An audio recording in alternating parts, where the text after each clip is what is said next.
وہ حیرت کا مجسمہ بنی اسے تکے جا رہی تھی۔ اس کی شخصیت ہی ایسی تھی کہ دیکھنے والے کو اپنے سحر میں جکڑ لیتی۔ آپ یہ سب مجھے کیوں بتا رہے ہیں؟ وہ جو اس کی بات سن کر صدمے میں چلی گئی تھی، حواس میں آتے ہی سوال داغا۔ کیونکہ میں نے آپ کو زاویار کی بات سن کر پلٹتے دیکھا تھا، تبھی سوچ لیا تھا آپ کو سب کچھ سچ بتا دوں گا، تاکہ آپ کے ذہن میں میرے حوالے سے کوئی الجھن باقی نہ رہے۔ احسن نے تقریب والے دن کا واقعہ یاد دلایا۔ علینا چند پل کے لیے خاموش ہو گئی۔ اس کے پاس اپنے اس فعل کی کوئی وضاحت نہ تھی۔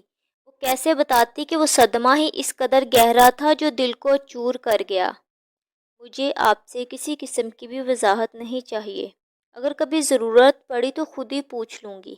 احسن جو سب کچھ بتانے کے لیے خود کو تیار کر رہا تھا، علینا کے انکار پر خاموش ہو گیا۔ وہ بھی سمجھنے سے قاصر تھا کہ وہ اس قدر حکم کا غلام کب سے بن گیا ہے۔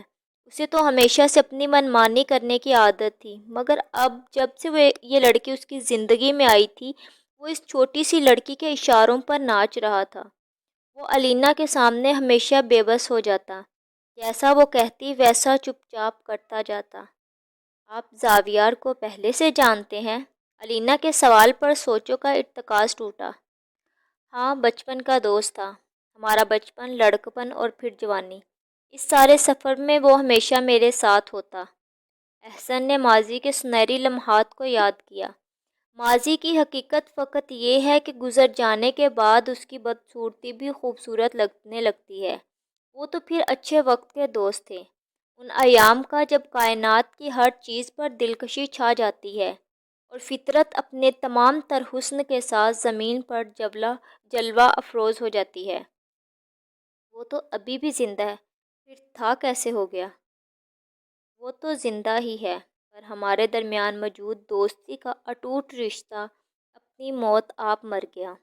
اگر دوستی ختم ہو جائے تو چلتی سانسوں کے پتلے سے کوئی فرق نہیں پڑتا۔ احسن نے کھانے سے ہاتھ روک لیے۔ پہلے والی خوشی اس کے چہرے سے غائب ہو چکی تھی۔ اس کا دل اداسی کے گھٹا ٹوپ اندھیرے میں ڈوبنے لگا۔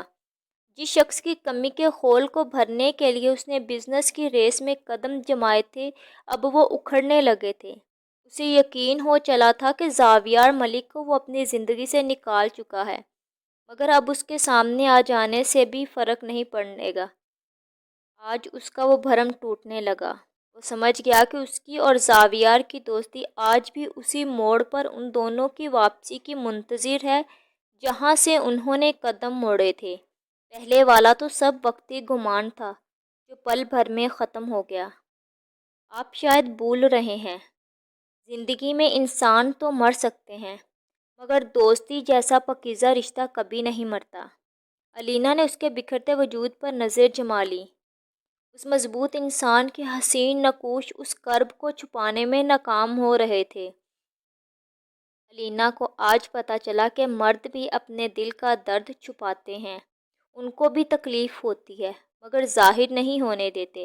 وہ کسی ایسے انسان کی جستجو میں رہتے ہیں جو ان کی ذہنی اذیت کو سنے اور اسے کم کر دے۔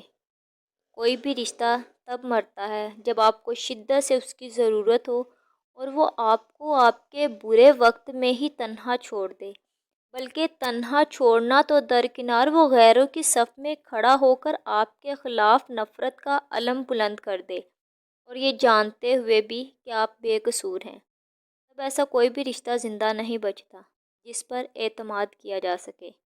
سارا بھیانک ماضی اس کے سامنے آن کھڑا ہوا۔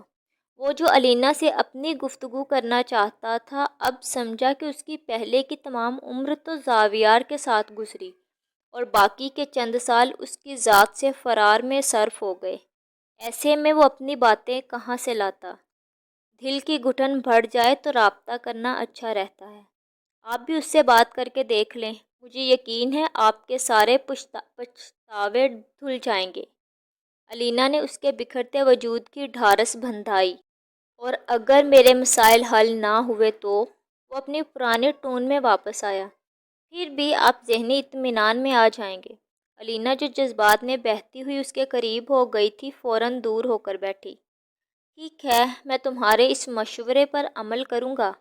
اگر اس نے کام کیا تو اگلی ٹریٹ تم دو گی مجھے۔ اس نے آپ سے تم تک کا سفر ایک ہی جست میں مکمل کیا۔ الینا کو بھی مجبوراً اس کی شرط پر سر تسلیم خم کرنا پڑا۔ اب ایسا تو نہیں ہو سکتا تھا کہ وہ اس سے کھا کر انکار کر دیتی، سو مان گئی۔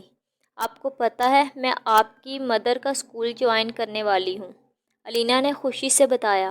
وہ اپنی چھوٹی چھوٹی خوشیوں کو اس کے ساتھ بانٹنا چاہتی تھی۔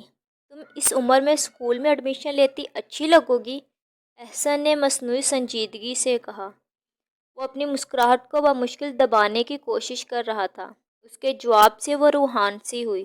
وہ تو خوش تھی کہ احسن کے قریب رہنے کا بہانہ ملا، یہاں تو کچھ اور ہی مطلب سمجھا جا رہا تھا۔